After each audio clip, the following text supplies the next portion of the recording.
Good morning प्यारे बच्चों। आज हम लोग साहित्य सागर गद्य भाग का दूसरा पाठ पढ़ेंगे। दूसरे पाठ में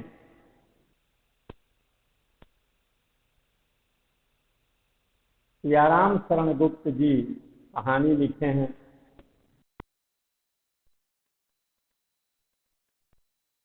गांव में लोग अपने चाचा की पत्नी को क्या कहते हैं? चाची,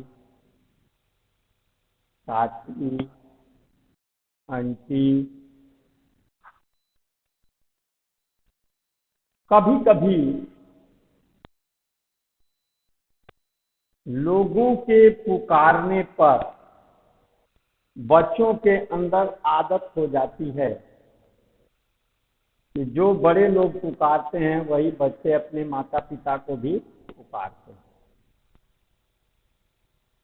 एक बच्चा है, बालक है, जिसका नाम श्यामू है, बहुत छोटा है, और वह श्यामू अपनी माँ को काकी कहकर के पुकारता है। तो आइए हम लोग लेसन टू काकी, लेखक सियाराम शरण गुप्त। सियाराम शरण गुप्त जी का जन्म झांसी के निकट चीर गांव में सन 1895 में हुआ। वे राष्ट्रकवि मैथिली शरण गुप्त के बड़े भाई थे। प्रारंभिक शिक्षा पूरी करने के बाद इन्होंने घर पर ही गुजराती, अंग्रेजी और हिंदी भाषा सीखी। सियाराम शरण गुप्त जी विश्व प्रेम, विश्व शांति, सत्य और अहिंसा के आजीवन प्रभावित रहे। इनके साहित्य में दरिद्रता, कुरीतियों के विरुद्ध आक्रोश जैसे भावों की बहुलता है। गुप्त जी को दीर्घकालीन साहित्य सेवाओं के लिए सन 1962 में सरस्वती हीरक जयंती के अवसर पर सम्मानित किया गया। इन्हें नागरी प्रचारिणी सभा वाराणसी द्वारा सुधाकर पदक से भी विभूषित किया गया। 9 मार्च 1963 को इनका निधन हुआ।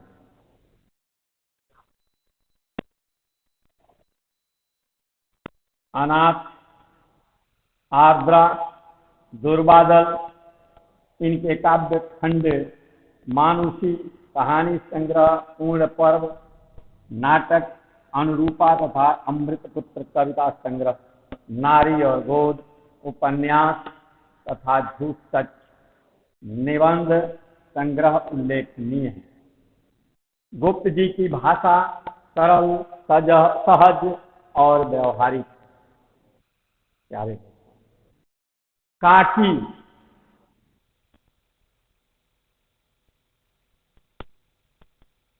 सियाराम शरण गुप्त जी द्वारा लिखित इस कहानी में एक बच्चे के मनोभाव का वर्णन किया गया।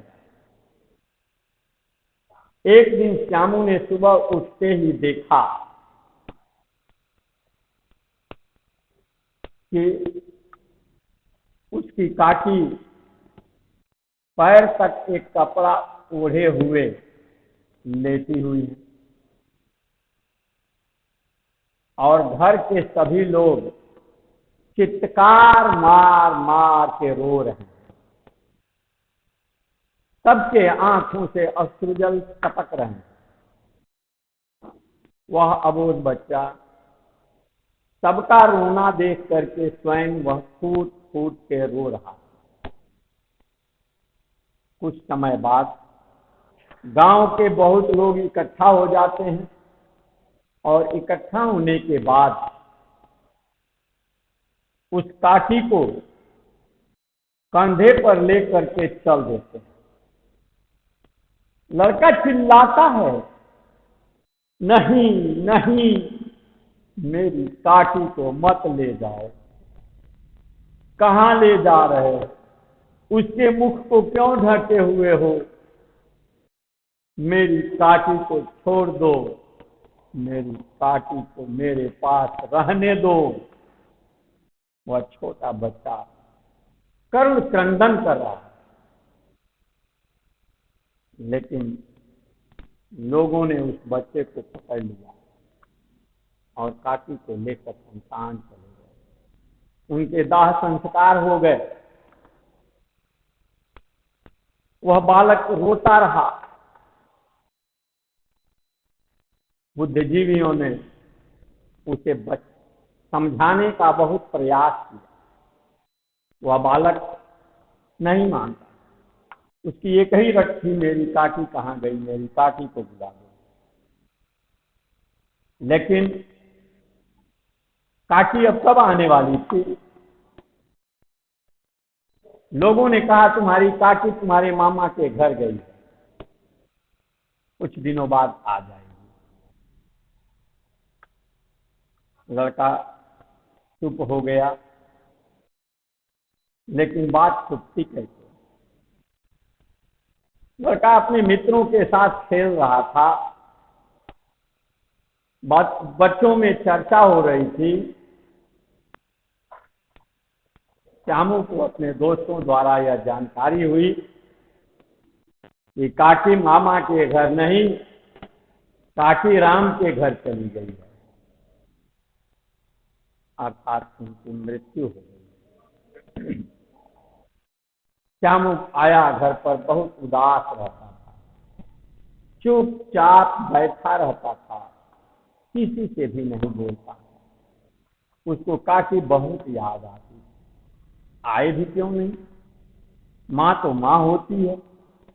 माँ के बिना एक शिशु कहाँ खुशहाल रह सकता? उसकी आवश्यकताओं की चीजें माँ के अलावा कौन समझ सकता है? छोटे बच्चों के दुख, दर्द, भूख, प्यास वो माँ के अलावा कोई नहीं समझता। श्यामू अधीर होकर के चुपचाप बैठा रहता था और एक टक आकाश की तरफ देखता था। सोचता था कि मेरी काकी एक बार भी हो सकता है कभी मुझको देख लें और कहीं से मेरे पास आ जाती तो मेरा मुझको सुख शांति मिल जाती। एक दिन ऐसे ही बहुत ही शांत स्वभाव में आकाश की तरफ निहार रहा था। तब तक आकाश में उड़ते हुए पतंग को देखा। पतंग उड़ रहा था, बच्चे डोरी बढ़ा रहे थे और पतंग आकाश में उड़ता जा रहा था। श्यामू के मन अंदर एक बात जगी कि ये तो बहुत अच्छा है, पतंग पर यदि मैं अपनी काकी का नाम लिख करके और आकाश में भेज दूं तो यह पतंग आकाश में जाकर राम के घर से मेरी काकी को बुला लाएगा और इसी पतंग को पकड़ करके मेरी काकी जमीन पर आ जाएगी। उसने अपने पिता विश्वेश्वर से कहा कि पिताजी मुझे एक पतंग ला दीजिए। पिता स्वयं शोक में रहते थे, उनको कुछ भी अच्छा नहीं लगता था।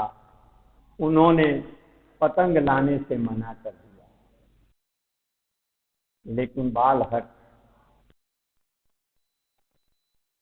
वह जब तक बच्चे अपनी जिद पूरी नहीं करते हैं शांत नहीं बैठते।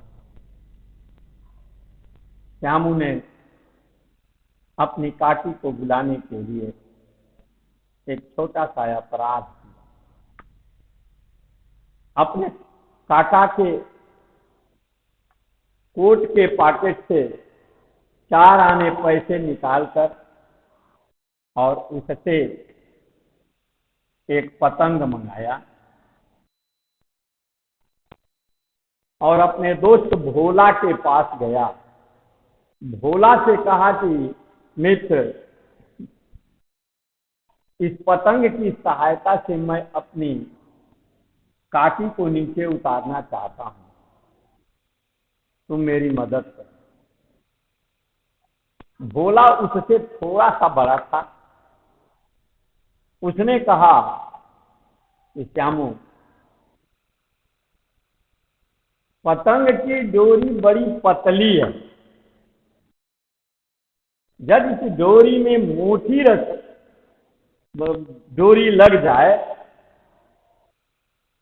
तो काकी उसको पकड़ करके आसानी से नीचे आ सकती है। यह बात श्यामू के मन में बैठ गई और उसने मोटी रस्सी का भी व्यवस्था करने में जुट गया। उसने एक दिन अपने काका के पॉकेट से 1 रुपया चुराया और श्यामू से रस्सी मंगा लिया। भोला से रस्सी मंगा लिया और श्यामू दौड़ते हुए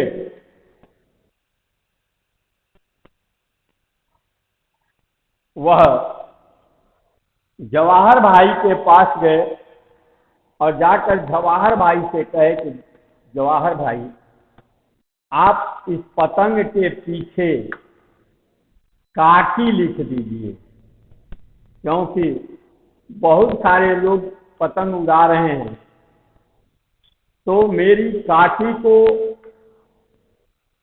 मेरे पतंग को पकड़ने में सुविधा होगी जब नाम लिखा रहेगा तो, और वह नीचे उतर आएंगे। जवाहर भाई ने उस बच्चे श्यामू के पतंग के पीछे काकी शब्द लिख दिया और रस्सी से, मोटी रस्सी उस पतंग में बांध दी गई। प्यारे बच्चे, इन दोनों बच्चों की जो मन की उमंग थी, उस उमंग से अपनी काकी को बुलाने के लिए जो प्रयास कर रहे थे, एक कोठरी में उतने ही देर में उसके काका विशेश्वर पॉकेट देखे तो उसमें पैसे निकले हुए थे 1 रुपया।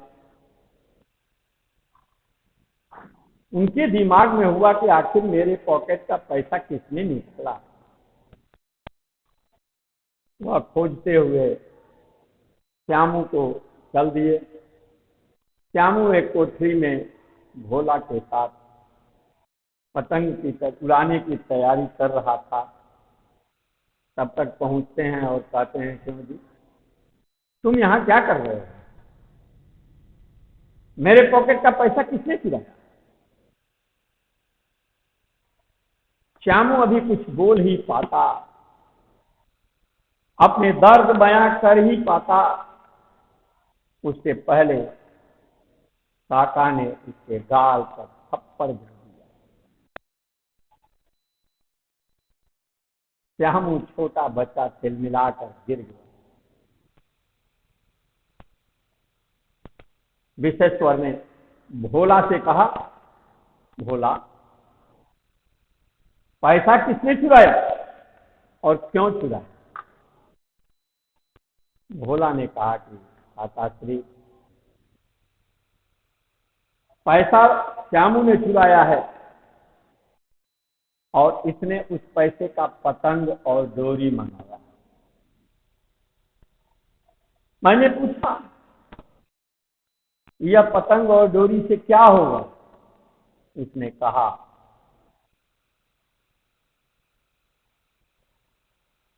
कि इस पतंग के सहारे, इस डोरी के सहारे मैं अपने काकी को, जो मेरे काकी राम के घर गई हैं, उनको नीचे उतारूंगा, और इसलिए मैं यह पतंग और डोरी खरीदा हूं। विश्वेश्वर जी ने पतंग को जो फाड़ दिए थे, उस पतंग को फिर लेकर के जब देखते हैं तो उस पतंग के पीछे लिखा हुआ था काकी।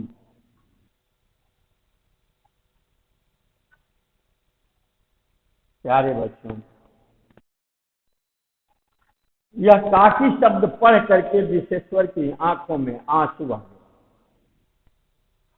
और उन्होंने अपने छोटे अबोध बच्चे को मारने का प्रायश्चित करने लगे। उन्हें बहुत दुख हुआ कि मैं बिना सोचे समझे इस नादान बच्चे पर हाथ उठा दिया, इसकी भावनाओं को नहीं समझ पाया, इसके अंदर की पीड़ा को नहीं समझ पाया और मैंने इसे दंड दे दिया। इसका उन्हें बहुत ही कष्ट हुआ। प्यारे बच्चों,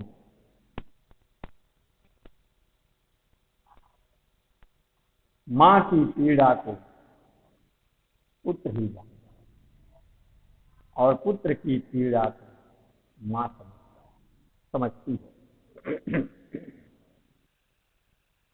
इसलिए हमें अपने अबोध बच्चों को कभी मारना नहीं, उनकी भावनाओं को समझना, वो क्या चाहते हैं। बच्चे हैं, जब बच्चे हैं तो चंचलता होगी, बच्चे हैं तो नटखट होंगे, बच्चे हैं तो शरारत करेंगे, बच्चे होंगे तो गलतियां होंगी, क्योंकि बच्चों से ही गलतियां होती हैं। बड़े लोग भी जब कोई गलती कर जाते हैं तो उनके बगल में बैठे हुए लोगों ने की बातें यही निकलती हैं, क्या बच्चों जैसे काम कर रहे हैं। अर्थात बच्चे अपराध करते ही हैं, वो अपराध नहीं है, वो उनका चंचलपन है, वह उनका बालपन है, वह उनका बालहट है, वह उनकी क्रीड़ा है, तो वो करेंगे ही करेंगे।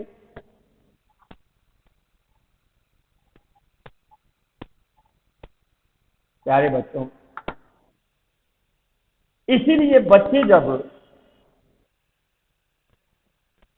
देखिए, बड़ी साफ बात है कि प्रतिशोध किसी न किसी भाव से जीवन में आ जाता है, चाहे वह बच्चा ही क्यों न हो, अपनी औलाद ही क्यों न हो, उसके अंदर प्रतिशोध रहता है। जिसके पिता जिन बच्चों को कभी न मारे हों, उनका बच्चा अपने पूरी लाइफ में अपने पिता का कभी भी अपमान नहीं कर सकता, पिता के सामने गुस्सा नहीं सकता। वह अदृश्य प्यार उसके हृदय में बचपन से पनप जाता है। और जिसके गार्जियन, जिसके माता पिता बच्चों को बहुत मारते हैं बचपन में, वो बच्चे बड़े होकर के माता पिता की बातों का उल्लंघन करते हैं, माता पिता के से लड़ते हैं, क्योंकि वो बचपन में ही प्रतिशोध जग गया और जुआ होने पर वह प्रतिशोध बाहर निकलता है। इसलिए मना किया गया है कि बच्चों को नहीं मारना चाहिए।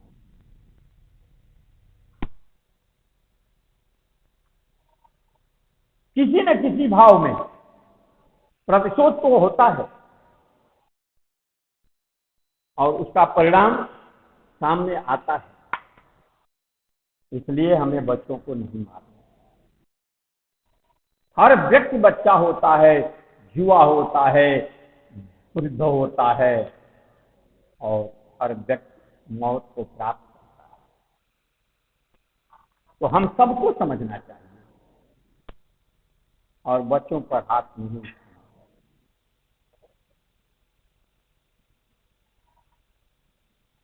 प्यारे बच्चों, माँ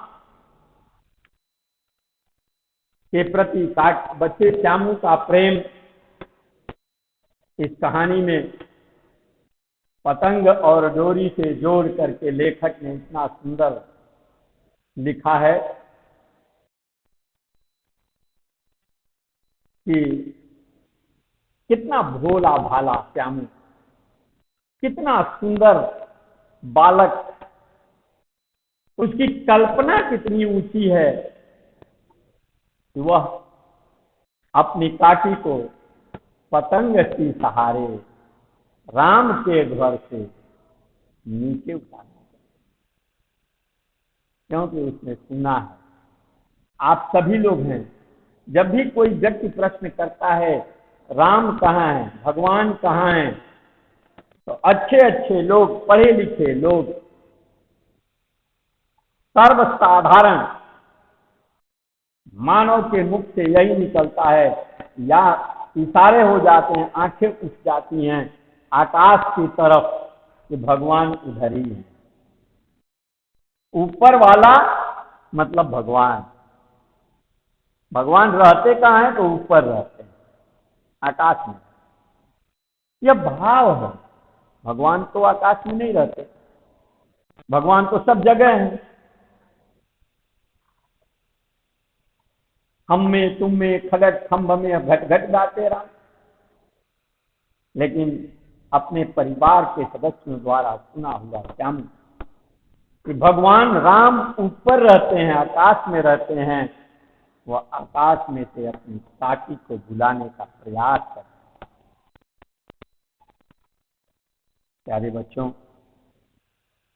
इस पाठ में कुछ कठिन शब्द हैं, उनके शब्द और अर्थों को आइए हम जानते हैं।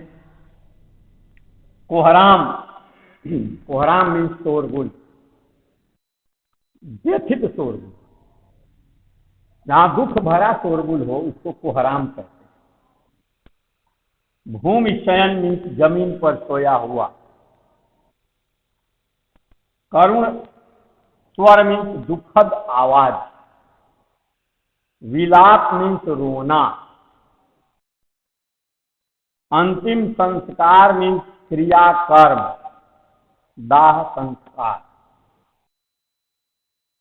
यद्यप मीन्स चाहे, हालांकि। शून्य मन माने शून्यापन।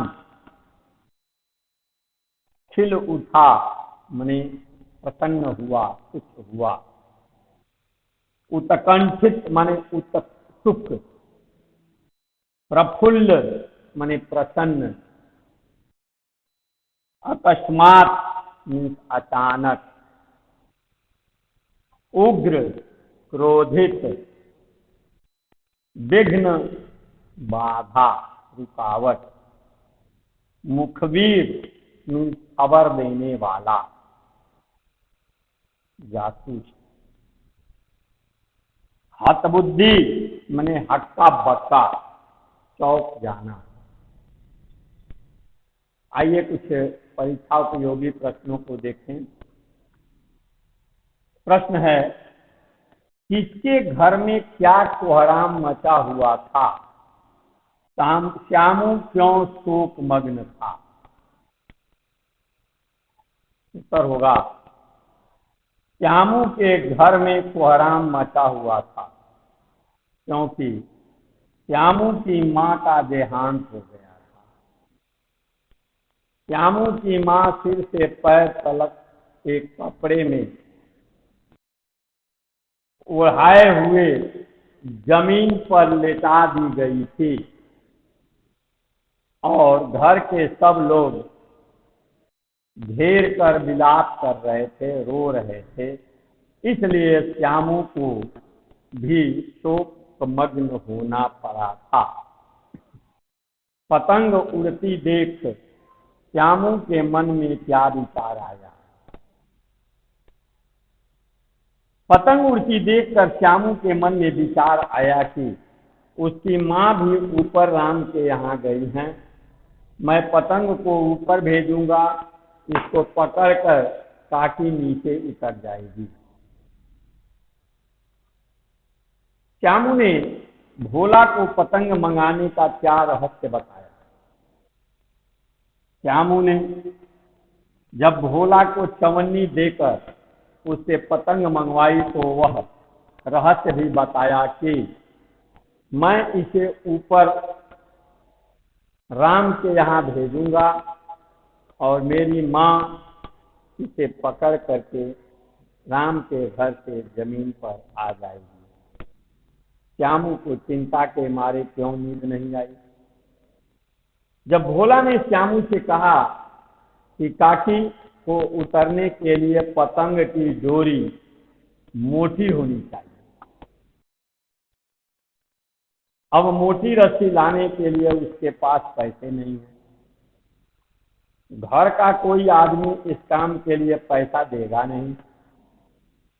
यह सोचकर श्यामू को चिंता के मारे नींद नहीं आई। विश्वेश्वर हक्के बक्के क्यों रह गए। विश्वेश्वर ने रस्सियों को देखकर पूछा, ये किसने मंगाई। भोला ने उन्हें बताया कि श्यामू ने मंगाई है। कहते थे कि इससे पतंग टांगकर काकी को राम के यहाँ से नीचे उतारेंगे। पतंग पर चिपके कागज पर काकी लिखा देखकर वे हक्के बक्के हो गए।